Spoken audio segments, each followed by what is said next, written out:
Bumpy Johnson sat in the back booth of the Red Rooster, staring at a man who thought he was safe. The room held 40 men. All of them felt the weight before Bumpy said a single word. There are moments in power when silence becomes louder than gunfire. Bumpy Johnson understood this better than most men ever would. It was late April, 1962. Harlem was humming. The numbers were flowing. The streets were calm. Everything looked smooth on the surface. But Bumpy had learned a long time ago smooth surfaces hide the deepest cracks. The whisper came on a Tuesday, not from the street, not from muscle. It came from someone quiet, someone who worked close to the edges, a bartender at the Lenox Lounge, a man who poured drinks and kept his mouth shut. Until now, he leaned across the bar one night, voice low, eyes down. There's a Fed, been coming around, asking questions, not loud, careful. Bumpy didn't react. He nodded once, sipped his bourbon, let the man finish. He's been meeting someone, one of ours. The bartender didn't say a name. He didn't have to. Bumpy's network wasn't sprawling and sloppy. It was tight, controlled. If someone was talking to the government, the list of possibilities was short.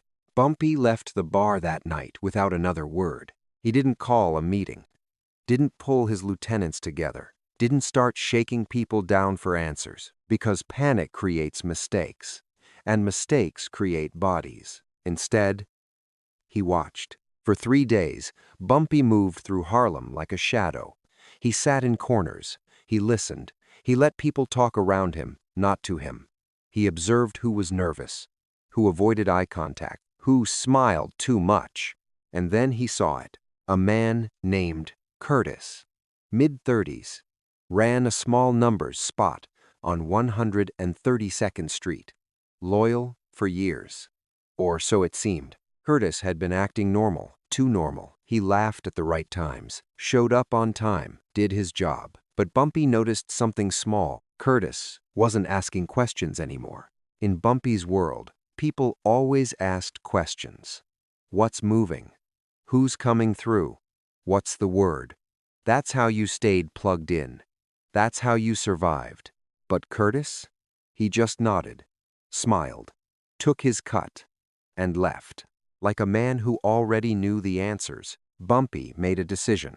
He wasn't going to grab Curtis off the street, wasn't going to pull him into a basement and make him confess. That's what fear looks like. That's what desperation sounds like. Bumpy didn't operate from desperation.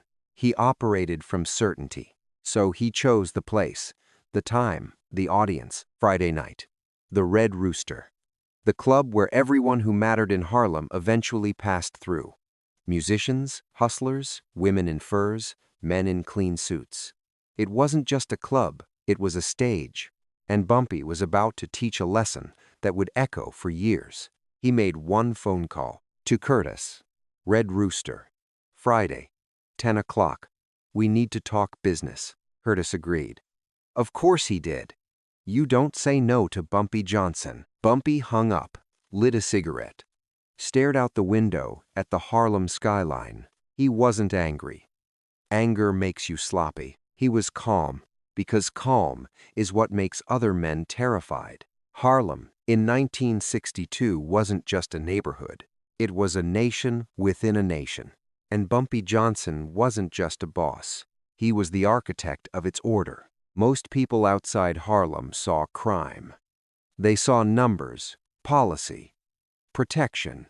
They saw what the newspapers wanted them to see: a black gangster running an illegal empire. But the people who lived there, they saw something different. They saw structure. They saw a man who made sure the rent got paid when landlords tried to squeeze families. A man who kept the heroin dealers on a leash when other neighborhoods were drowning in it. A man who walked the streets at night and knew every shopkeeper, every grandmother, every kid playing stickball on the corner. Bumpy didn't rule Harlem through fear. He ruled through presence. There's a difference. Fear makes people obey when you're in the room. Presence makes them obey when you're not. Bumpy had been building this kingdom for decades. He came up under Stephanie Street Claire, the queen of numbers, back in the 1930s. He learned the game from her, learned that power isn't about how loud you are. It's about how still you can be, while everyone else panics. He went to prison, came back, went again, came back again. Each time, Harlem was waiting, because Bumpy understood something most men in his position didn't. Violence is easy. Any fool with a gun can make someone afraid, but respect takes discipline. Bumpy had rules, simple ones, but they were iron. You don't steal from your own people. You don't bring chaos into the community. You don't put civilians in the crossfire. And you never talk to the government. If you broke those rules, Bumpy gave you a chance to fix it. If you broke them twice, you didn't get a third. That's why his network was tight. That's why his operation ran clean. That's why when Bumpy walked into a room, the entire room shifted. Not because they were scared, because they knew he was certain. He didn't threaten. He didn't need to. He simply let you know what would happen if you stepped wrong, and then he let you decide. Most men chose correctly, but Curtis hadn't. And now, Bumpy was about to remind 40 men why that choice was the last one Curtis would ever make in Harlem. The Red Rooster wasn't just a club. It was Bumpy's courtroom. It's where deals were made, where disputes were settled, where the unwritten laws of Harlem were enforced in front of witnesses who mattered. Bumpy had been going there since it opened. He had a booth in the back, corner spot, full view of the entrance. No one sat there unless Bumpy wasn't coming. And everyone knew when Bumpy showed up on a Friday night, something was about to happen. By Thursday afternoon, word was already moving. Bumpy's coming to the Rooster tomorrow. No one knew why, but they felt it. That's the thing about power. Real power. You don't have to announce it. People sense it in the air, like pressure before a storm. Friday came. The club opened at 9. By 9:30, it was packed. Music poured out into the street. Jazz, soul, laughter. Women in heels and silk. Men in pressed shirts and fedoras. Bartenders working fast. Smoke curling toward the ceiling. Curtis arrived early. Around 9:45, he walked in smiling, ordered a drink, shook a few hands, played it cool. But if you watched close, and Bumpy always watched close, you'd see the sweat on Curtis's collar. The way his eyes darted toward the door every few seconds. The way his laugh came a half second too late. Curtis knew, maybe not exactly what, but he knew something was coming. At 10:15, the door opened. Bumpy Johnson stepped inside. Alone, no bodyguards, no entourage. Just a man in a dark suit, a clean hat, and shoes so polished they caught the light. He didn't look around, didn't greet anyone, didn't smile. He just walked straight to the back booth, and the entire club felt it. Conversations didn't stop immediately. The music kept playing, but the energy shifted, like someone had turned the volume down on everything except the sound of Bumpy's footstep. He sat, pulled out a cigarette, lit it slow. A waiter appeared instantly.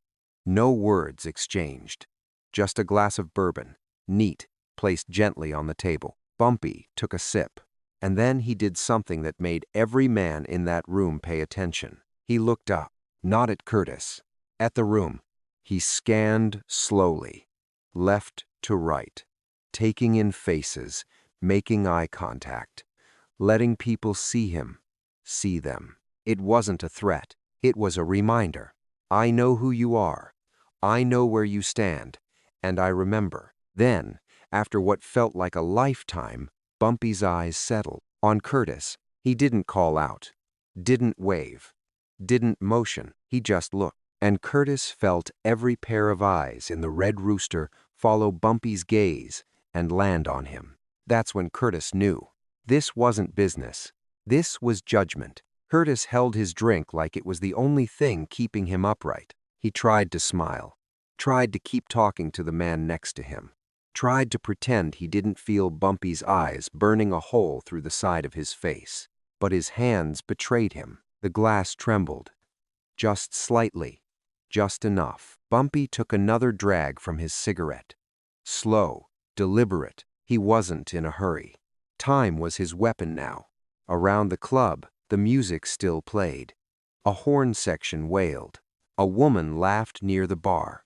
But underneath all of it, there was a tension spreading like smoke. People were starting to notice. Not because anything had happened, because nothing had. Bumpy just sat there. Still. Calm. Watching. And that stillness was louder than a gunshot. One of Bumpy's lieutenants, a man named Wade, stood near the bar. He caught Bumpy's eye for a split second. Bumpy gave the smallest shake of his head. Not yet. Wade nodded, stayed put. This wasn't about muscle.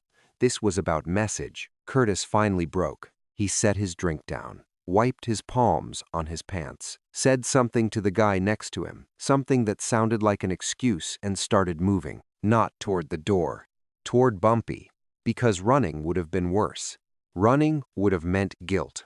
Running would have meant the end, right there. So Curtis walked across the floor, through the crowd, every step feeling like a mile. When he reached the booth, he stopped. Bumpy didn't look up right away. He let Curtis stand there. Let him wait. Let the silence stretch until it hurt. Then, finally, Bumpy raised his eyes. Sit. One word.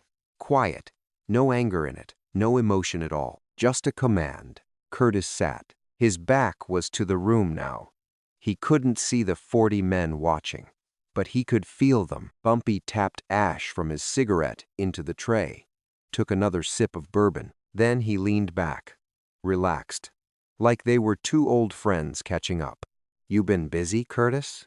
Curtis swallowed, tried to keep his voice steady. "Yeah, Bump. You know. Same as always. Keeping the spot running. Numbers are solid. Everything's smooth." Bumpy nodded slowly. Smooth. He repeated the word like he was tasting it. "That's good. That's real good." Curtis exhaled. Just a little. Like maybe this wasn't what he thought. Bumpy let him have that moment. Then he leaned forward. Not aggressive. Not threatening. Just closer. Close enough that Curtis could see his eyes clearly. Could see there was no anger there. Just certainty. "You remember when you started with me, Curtis?" Curtis nodded quick. Yeah, of course. 5 years ago. You gave me the spot on 132nd. I've been grateful ever since, Bump." "You know that." "I do know that," Bumpy said. "You've been solid. Showed up. Did the work. Never caused problems." Curtis nodded again, faster now. Desperate to agree. "That's right. That's right. I just try to do my part. You know, keep my head down. Stay loyal." Bumpy smiled. Not a warm smile. Not a cold one either. Just knowing. "Loyal," he said softly. "That's a big word, Curtis." Curtis's throat went dry. Bumpy reached into his jacket. Curtis flinched. Just barely. But enough. Bumpy noticed. Of course he did. But what came out wasn't a gun. It was a folded piece of paper. Bumpy placed it on the table between them. Didn't open it. Just left it there. "You know what this is?" Curtis stared at the paper. Didn't answer. "It's an address," Bumpy continued. "Federal Building, downtown, 4th floor, office 428. Curtis's face went pale. Bumpy kept going. Calm. Steady. "You been there 3 times in the last 2 weeks. Tuesday mornings. Early. Before the spot opens." Curtis opened his mouth. Nothing came out. "You met with a man named Agent Donnelly. White guy. Brown suit. Talks real polite. Asks real careful questions." Curtis's hands were shaking now. Fully. No hiding it. "He asked you about routes. About pickups. About who handles what. And you told him." Bumpy's voice didn't rise. Didn't harden. It stayed exactly the same. That's what made it terrifying. I can explain." Bumpy raised one finger. Curtis stopped immediately. "I don't need you to explain," Bumpy said. "I already know." He picked up his glass. Took another sip. "The feds came at you. Told you they had something on you. Said they'd make it go away if you helped. Said nobody would know." Curtis's eyes were wet now. He nodded. Bumpy set the glass down. "So you thought you could do both? Feed them a little. Keep your spot." Stay on my good side." He leaned back again. "You thought I wouldn't know." The room had gone almost completely quiet now. The band was still playing, but softer. Conversations had died. Even the bartenders had slowed down. Everyone was watching. Not openly, not obviously, but every eye in the Red Rooster was on that back booth. Curtis tried to speak. His voice cracked. "Bump, please. I didn't give them nothing important. I swear. Just small stuff. Just enough to keep them off me. I would never." Bumpy raised his hand again. Silence. He looked at Curtis for a long moment. Then he reached into his jacket again. This time, he pulled out an envelope, thicker than the paper. Heavier. He placed it on the table next to the folded note. Curtis stared at it. "Open it," Bumpy said. Curtis's hands shook as he picked it up. He opened the flap, looked inside. Cash.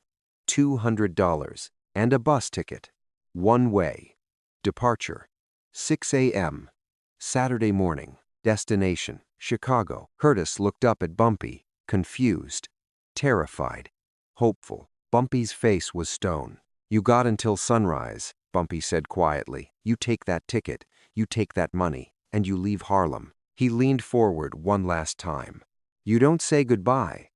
You don't pack heavy. You don't call nobody. You just go." Curtis's breath came fast and shallow. "And if you're still here when the sun comes up?" Bumpy didn't finish the sentence. He didn't need to. Curtis understood. Bumpy sat back, picked up his cigarette. "Go." Curtis stood. His legs barely held him. He stuffed the envelope into his jacket, looked around the room one last time. No one met his eyes. He walked toward the door. Every step echoed. No one stopped him. No one spoke to him. No one even looked at him directly. He pushed through the door and disappeared into the Harlem night. The door swung shut. For 5 full seconds, the Red Rooster was silent. Then Bumpy lifted his glass. "To loyalty," he said. Not loud, just clear. The room exhaled. Conversation started again. Slowly, carefully, the band picked up the tempo. Bumpy finished his drink. He didn't smile, didn't celebrate. He just sat there, watching, because 40 men had just learned a lesson they would never forget. Betrayal doesn't always end in blood. Sometimes it ends in exile, and sometimes that's worse. The door closed behind Curtis. Nobody moved. Bumpy sat in his booth, cigarette burning low between his fingers, eyes fixed on nothing in particular. He wasn't watching Curtis leave. He was watching everyone else watch Curtis leave. That's the thing about power. It's not what you do to one man. It's what 40 men learn from watching. Wade, the lieutenant by the bar, finally allowed himself to breathe. He'd seen Bumpy handle problems before. But this was different. No violence, no threats, no body to clean up. Just a bus ticket and $200. And somehow, it felt heavier than a funeral. A man near the back, Raymond, ran a barber shop on Lenox, leaned toward his friend. He let him walk. His friend, older, wiser, shook his head slowly. "He let him run," he corrected. "That ain't the same thing." Raymond frowned. Didn't understand. The older man took a sip of his drink. Bumpy could have killed him. Right here. Right now. Everybody knows it. Curtis knows it. He paused. But then what? Curtis is dead. The feds still know what they know, and Bumpy looks like he's scared, like he's covering something up. Raymond started to see it. But if Curtis runs, then the feds lose their informant. Curtis loses everything. And everybody in this room learns that Bumpy don't miss nothing. The older man set his glass down. That ain't mercy, that's strategy. Across the room, another conversation was happening. 2 younger guys, mid-20s, new to the game. One of them, Kenny, had been talking big earlier, about how he could run things better, about how Bumpy was old school, about how the old ways didn't work anymore. Now, Kenny wasn't talking at all. He was staring at the booth where Curtis had been sitting, where the envelope had been placed, where a man's entire life had been dismantled in under 5 minutes, without a punch thrown, without a gun pulled, without even a raised voice. His friend, Terrell, nudged him. "Still think you ready for this?" Kenny didn't answer. Terrell nodded slowly. That's what I thought. Near the stage, a woman named Lorraine sat with two other women. She'd known Bumpy for years. Watched him rise, watched him fall, watched him rise again. She wasn't surprised by what happened. She was impressed. Most men would have made a scene, she said quietly. Would have dragged Curtis out back. Would have needed everyone to see the body. Her friend, Claudette, agreed. But that ain't Bumpy's way. No, Lorraine said. Bumpy don't need to prove he's dangerous. Everybody already knows. What he needed to prove tonight was that he's in control. She glanced toward the booth, and he just did. At the bar, the head bartender, Marcus, was pouring drinks on autopilot. But his mind was somewhere else. He'd been the one to tell Bumpy about the Fed in the first place. He'd been nervous about it. Didn't know if Bumpy would believe him. Didn't know if he'd done the right thing. Now, watching how it played out, he understood. Bumpy didn't just handle the problem. He handled it in a way that protected everyone. No shootout, no police raid, no headline, just a quiet exit and a message that would echo through Harlem for months. Marcus caught Bumpy's eye across the room. Bumpy gave the smallest nod. Marcus exhaled, relief washing over him. He'd done right. And Bumpy remembered. Back at the booth, Bumpy stubbed out his cigarette. Slowly, deliberately. He didn't stand yet, didn't need to. Wade approached. Respectful, cautious. You need anything, Bump? Bumpy shook his head. It's done. Wade hesitated. Then asked the question that everyone in the room was thinking. You think he'll actually leave? Bumpy looked up at him. He'll leave. How you know? Bumpy's expression didn't change. Because he knows what happens if he don't. Wade nodded, started to turn away. Bumpy stopped him. Wade. Yeah, Bump. Make sure word gets to Donnelly. Wade frowned. The Fed? Yeah. Make sure he knows Curtis is gone. Make sure he knows why. Wade understood immediately. It wasn't just about Curtis. It was about sending a message to the government, too.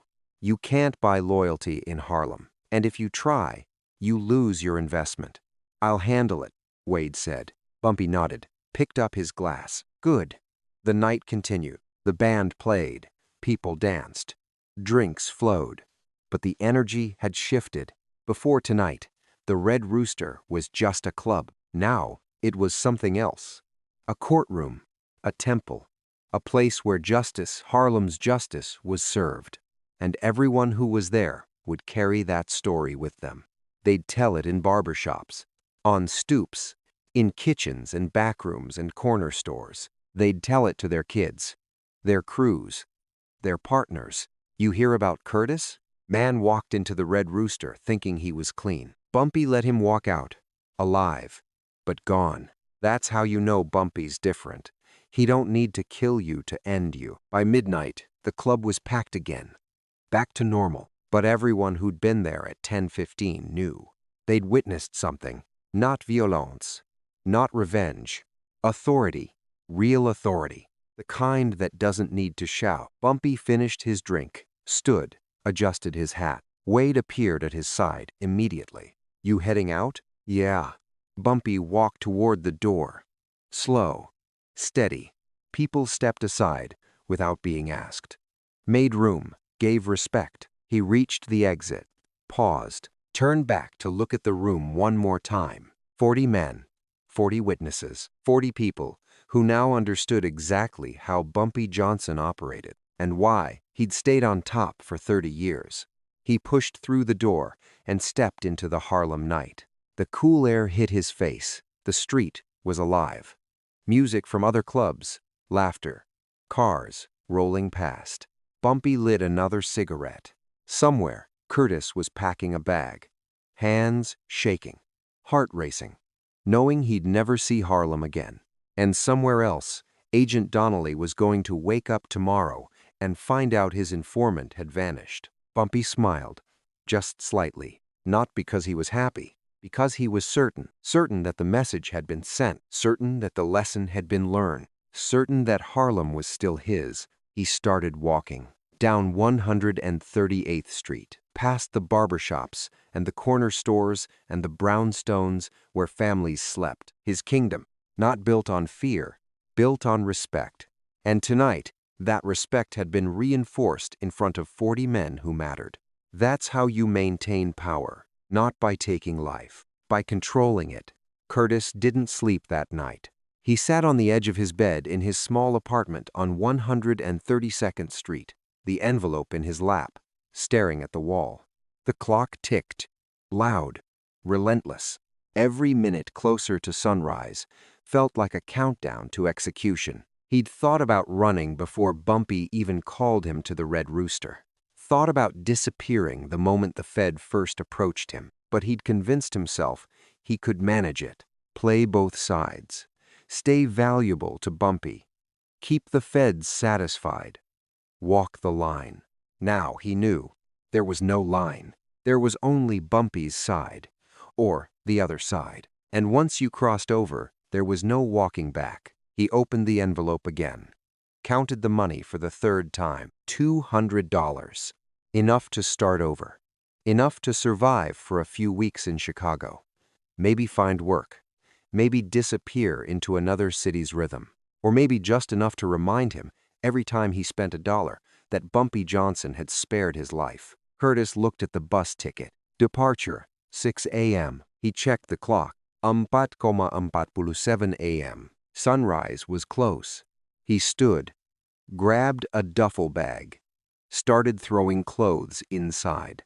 Not carefully, not organized, just moving. Because if he stopped moving, he'd start thinking. And if he started thinking, he'd realize what he was losing. Harlem wasn't just a place. It was home. It was identity. It was everything he'd known for 36 years. His mother was buried here. His first job was here. His first love. His friends. And now he was leaving it all behind. Because he'd broken the one rule that mattered. He'd talked. Curtis zipped the bag. Took one last look around the apartment. The furniture he'd bought. The pictures on the wall. The life he'd built. Gone. He grabbed the bag and walked out. Didn't lock the door. Didn't matter anymore. The hallway was dark, quiet. He descended the stairs, each step echoing in the silence. When he reached the street, the sky was just starting to lighten. Deep blue fading to gray. Sunrise wasn't here yet, but it was coming. Curtis walked fast, head down, bag heavy on his shoulder. He didn't look at the barber shop where he used to get his hair cut. Didn't look at the corner where he used to shoot dice on Saturday nights. Didn't look at the diner where he'd eaten breakfast 1,000 times. He just walked toward the bus station, toward exile, toward a life where no one knew his name. He reached the station at 5:38 a.m. The terminal was nearly empty. A few travelers, a janitor mopping the floor. The ticket agent, half asleep behind the counter. Curtis found his platform, sat on a bench, waited. The bus pulled in at 5:55. He stood, walked toward it. The driver opened the door. Curtis climbed aboard, found a seat in the back, pressed his face against the window. The bus idled, engine rumbling. Curtis looked out at Harlem one last time. The streets he'd walked his entire life, the neighborhood that had raised him.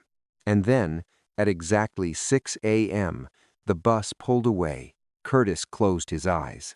He was alive, but in every way that mattered.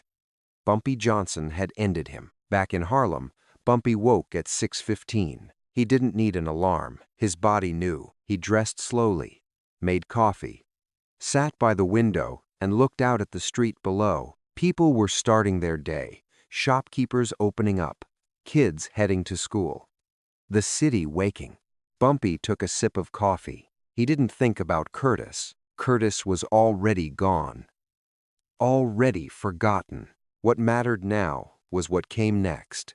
By mid-morning, the story had spread. Not in detail, not with names and specifics, but the outline was clear. Bumpy handled a problem at the Red Rooster. Didn't kill nobody. Just made a man disappear.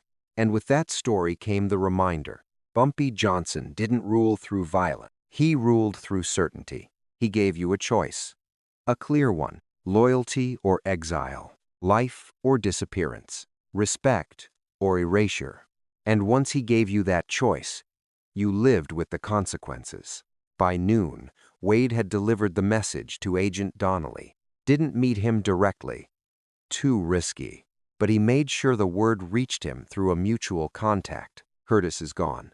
You're not getting him back. And if you come at us again, the next one won't get a bus ticket. Donnelly got the message. He closed the file on Curtis, moved on to another target, another city, because that's how it worked. The feds could pressure, they could threaten, they could flip people, but they couldn't compete with Bumpy's certainty.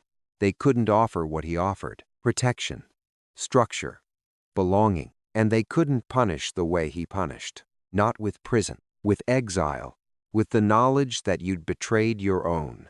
And everyone knew it. That afternoon, Bumpy walked through Harlem, same as always. Calm, unhurried. People nodded as he passed, showed respect, but there was something different now.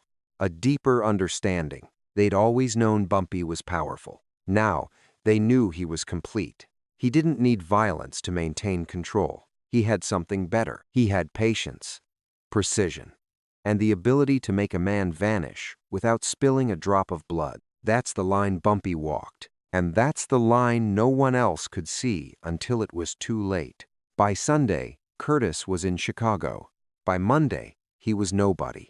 Just another black man in another city, trying to find work, trying to blend in, trying to forget the life he used to have. He'd never come back to Harlem, not for a funeral, not for a wedding, not even to visit his mother's grave, because Bumpy had drawn the line. And Curtis knew better than to cross it twice. Back in Harlem, life continued. The numbers ran. The policy wheels turned. The street stayed calm. But something had shifted. Not in the operation, not in the structure, in the understanding.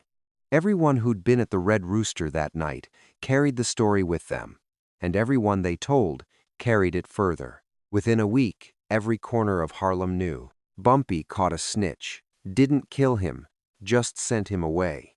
And in that story, people found something they hadn't expected. Not fear, clarity. Because here's what most people get wrong about power.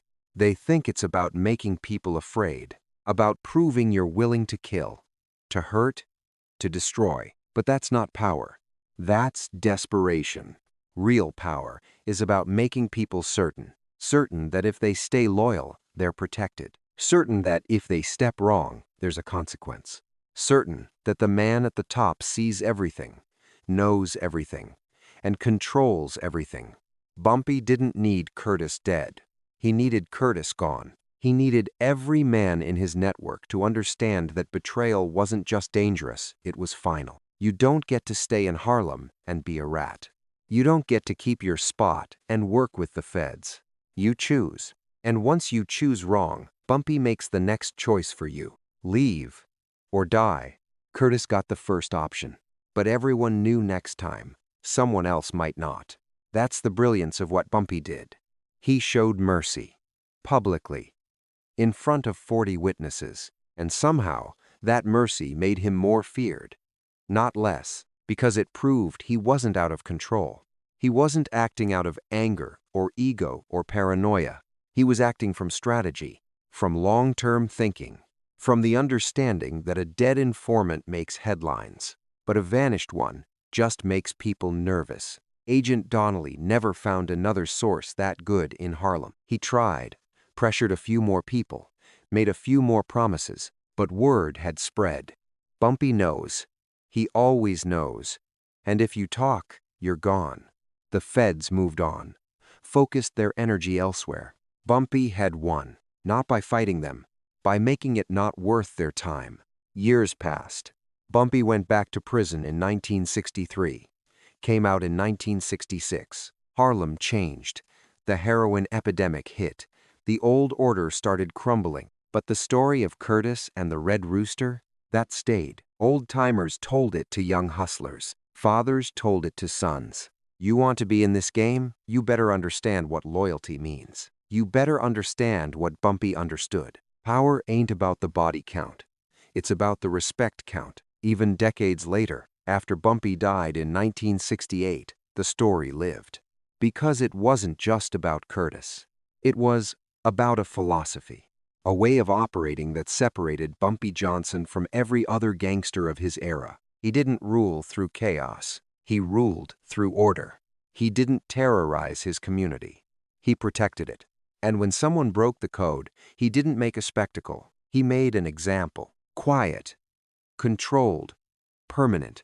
That's why his name still echoes today. Not because of how many people he killed, but because of how few he had to. Not because of how loud he was, but because of how still he could be. Not because people feared him, but because they respected him.